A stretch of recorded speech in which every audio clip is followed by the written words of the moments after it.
அதிமுக மாவட்ட செயலாளர்கள் கூட்டத்துல மெகா கூட்டணி உறுதி, களத்துல வேலை செய்யுங்க, கூட்டணி அமைக்கிறத தலைமை பார்த்துக்கும்னு எடப்பாடியார் சொன்னதா தலைப்புச் செய்திகளா வந்துச்சு. அதை உண்மையாக்குற விதமா அதிமுகவுக்கான மக்கள் ஆதரவு அதிகமாயிட்டே இருக்கு. இன்னொரு பக்கம் திமுக கூட்டணியில குழப்பம் உச்சத்துல இருக்கு. எப்படியாவது டெபாசிட் வாங்கி ஆகணும்னு அதிமுகவுல இருந்து நீக்கப்பட்டவங்களை வலை வீசி வாங்குறாங்க திமுக அமைச்சர்கள். இது திமுகவுல கட்சிக்குள்ளேயும் குழப்பத்தை உண்டாக்கி இருக்கு.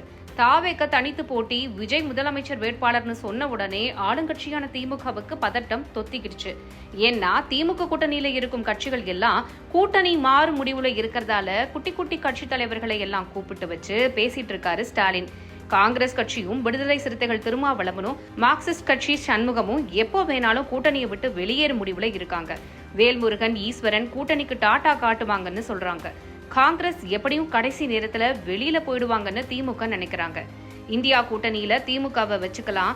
டெல்லியில திமுக எம்பிக்களோட தேவை இருக்குது. சட்டசபை தேர்தலுக்கு மட்டும் திமுகவை விட்டு வெளியேறி வேற ரூட்ல போட்டி போடுவோம்னு காங்கிரஸ் தலைவர்கள் ஐடியா கொடுத்திருக்காங்க. காங்கிரஸ் கட்சியில சீனியர் லீடர்ஸா இருக்கும் KC வேணுகோபால், பிரவீன் சக்கரவர்த்தி, அப்புறமா ராகுல் காந்திக்கு நெருக்கமா இருக்கும் மாணிக்கம் தாக்கூர், திருநாவுக்கரசர், சசிகாந்த் செந்தில் மாதிரியான காங்கிரஸ் உள்ளூர் தலைவர்களும் திமுக கூட்டணி வேண்டாம்னு வெளியில பேசுறாங்க. முன்னாள் காங்கிரஸ் தலைவர் KS அழகிரி திமுக ஆட்சியில காங்கிரஸ் MLA-க்களுக்கு அமைச்சர் பதவி வேணும்னு போர்க்குடி தூக்கி இருக்காரு.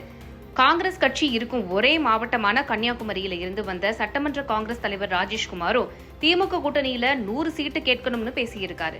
இருக்கிற திமுக காரங்களுக்கே சீட்டு கொடுக்க முடியல, இதுல கூட்டணி கட்சிகளுக்கு அள்ளி கொடுத்தா திமுக எங்க போய் நிற்கும்னு திமுக நிர்வாகிகளும் புலம்பி இருக்காங்க. Stalin list, Durga Stalin list, Sabareesan list, Udhayanidhi Stalin list, Kanimozhi list அப்படின்னு MLA சீட் கொடுக்கறதுக்கு திமுக குடும்பத்திலேயே பெரிய சண்டை போயிட்டு இருக்குது. அதனால கூட்டணிக்கு தொகுதியை குறைக்க சொல்றாங்களாம். கோயம்புத்தூர் மாணவி பாலியல் வன்கொடுமை சம்பவத்துல பாதிக்கப்பட்ட பெண்ணையே குற்றவாளியாக்கி திமுக சின்னத்துல ஜெயிச்ச ஈஸ்வரன் MLA பேசினது கூட்டணிக்குள்ளையும் கட்சிக்குள்ளையும் குழப்பத்தை உண்டாக்கி இருக்கு. ஏற்கனவே ஈஸ்வரன் கட்சியில ஒரு MP வேட்பாளரையே விடுதலை சிறுத்தைகள் எதிர்ப்பால மாத்தினாங்க. இப்போ ஈஸ்வரன் பேச்சுக்கு திமுக MP கனிமொழி எதிர்ப்பு தெரிவிச்சதால கூட்டணியில இருந்து ஈஸ்வரனை கழட்டி விடும் முடிவுக்கு திமுக வந்திருக்காங்க. ஈஸ்வரன் இடத்துக்கு ஓட்டு வாங்க தனியரசு கட்சியோட செந்தில் பாலாஜி மூலமா பேச்சுவார்த்தை நடத்தியிருக்காங்க. ஆனா வேல்முருகன், தமிமுன் அன்சாரி, தனியரசு, கருணாஸ் இவங்க எல்லாம் தனியா ஒரு கூட்டணி அமைச்சிருக்காங்க. தனி சின்னத்துல நிக்கணும், ஆளுக்கு 4 சீட்டு வேணும்னு அடம் பிடிக்க தொடங்கிட்டாங்க. டிசம்பர், ஜனவரிக்குள்ள திமுக கூட்டணியில பெரிய அளவுல விரிசல் விழப்போகுதுன்னு எல்லாரும் சொல்லிட்டு இருந்தாங்க. ஆனா அதுக்கு முன்னாடியே கூட்டணி கட்சிகள் திமுகவை விட்டு தெரிச்சு ஓடுற முடிவுக்கு வந்துட்டாங்களாம். எல்லாம் தோல்வி பயம்தான் காரணமா. அரசியல்ல உண்மையா என்னதான் நடக்குது தெரிஞ்சுக்க நாளை நமதே சேனலை சப்ஸ்கிரைப் பண்ணுங்க.